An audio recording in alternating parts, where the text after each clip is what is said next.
goobtan uu ku dhaxligeynayo madaxweynaha dalka mudane maxamed cabdullaahi farmaajo waa deegaanada Sabiib iyo Caanool ee gobolka Shabeellada Hoose. ciidamada xoogga ee dalka ayaa halkan dhawaan waxay ka saareen kooxda al-shabaab. madaxweynuhu waxa uu ku dhaxligeyay dhufaysadan kala duwan ee ciidamada xoog way ka sameysteen deegaanadan isagoo warbixin ka dhageysanaya taliyaha ciidanka lugta General Odawa oo halkan joogay. taliyaha ciidanka xoogga dalka Sarreeye Gaas Daahir Aadan Cilmi Indhaqarsho ayaa sheegay inaanay dhici doonin in ciidamadu halkan ay ka laabtaan. sharaf bay idin tahay in madaxweynuhu idinku soo booqdo idinkoo difaaciina hore iyo bartii hore jooga. runtii waa wax markasta aan la heli karin oo taariikh ah. marka waxaan aad iyo aad idinku boorinayaa inaad ka dhabaysaan rabitaanka iyo waxa la idinka filayo ee dhammaan madaxweynuhu idinka filayo, annaga idinka filayno, dhammaan xoogga dalka Soomaaliya idinka filayo, ummadda Soomaaliyeedna idinka filayso. dadka magaaladan jooga dhibaatooyin badan baa ku dhacday, 10 jeer baa unimi waa ka noqonay, markaa ma noqonayno, lagama yaabo inaan noqono. madaxweynaha ahna taliyaha guud ee ciidamada qalabka sida mudane maxamed cabdullaahi farmaajo ayaa goobtan u yimid si uu wax badan uga ogaado xaaladda ciidamada iyo xoojinta howlgallada dalka looga sifeynaya al-shabaab. waxa uu bogaadiyay ciidamada goobtan ka saaray al-shabaab isagoo kula dardaarmay ciidamadan in shacabka ku nool deegaanadan laga difaaco cadawga.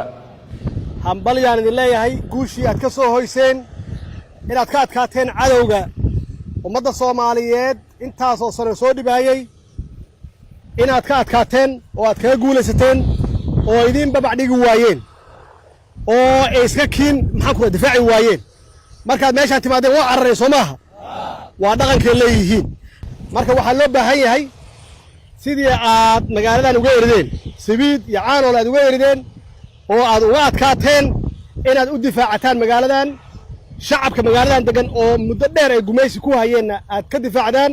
madaxweynaha ayaa sheegay in howlgalkan uu sii socon doono ilaa inta al-shabaab meel ka mid ah Soomaaliya lagu sheego, waxaana uu kula dardaarmay ciidamadu joogteynta howlgalladan si aysan kooxdaasi fursad ugu helin maligida qaraxyo ay la eegtaan shacabka.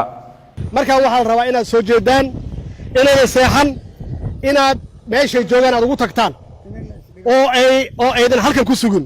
haddaad soo jeedaan ood u diyaarsan tihiin inaad difaacdaan shacabkiina, inaad difaacdaan idiin soo bawac dhigi maayaan.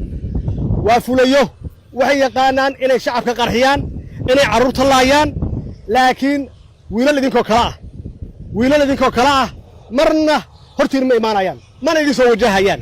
maxaa yeelay waxay og yihiin inaad la hortaagan tihiin geesinimo. magaaladan kama tegayno keliya maaha, waa soconaynaa, waxaan ugu tegaynaa meel kasta ay joogaan. annaguna waa idin garab taagannaha, ma maqlaysaan? annaguna waa idin garab taagannahay, waa idin soo booqanaynaa, ciidamo kale idinku soo kordhinaynaa, waa bacsanaynaa ilaa ay tirtirmaan. marna ma yeelayno, marna ma u dul qaadanayno inta ay meelahan ka tagaan oo ay ku samaystaan wixii la qarxinayay oo ay maatida iyo carruurta ay maxaan ku radaa ku laayaan oo hantida ku burburiyaan ka yeeli mayno. ka saarista goobtan oo ah deegaanka Sabiib kooxdii al-shabaab iyo kuwa kale oo ku yaala gobolkan Shabeellada Hoose kuma iman si sahlan, balse ciidanka xoogga dalka ayaa si qasab halkan uga saaray al-shabaab dhawaan, waxaana ay dadka iyo deegaankanba ku hayeen dhibaato badan. madaxweynaha dalka ayaa booqashadiisa maanta deegaankan waxa ay qayb ka ahayd sidii uu waqti ula qaadan lahaa ciidankan xoogga dalka ee halkan ku yimid dagaalka si uu u dhiiriggeliyo howlgalkan mid la mid ah oo deegaanada kale ee weli gacanta ay ku hayaan looga saaro kooxdan. Cali Baashi Cabdullaahi, warbaahinta qaranka, deegaanka Sabiib, gobolka Shabeellada Hoose.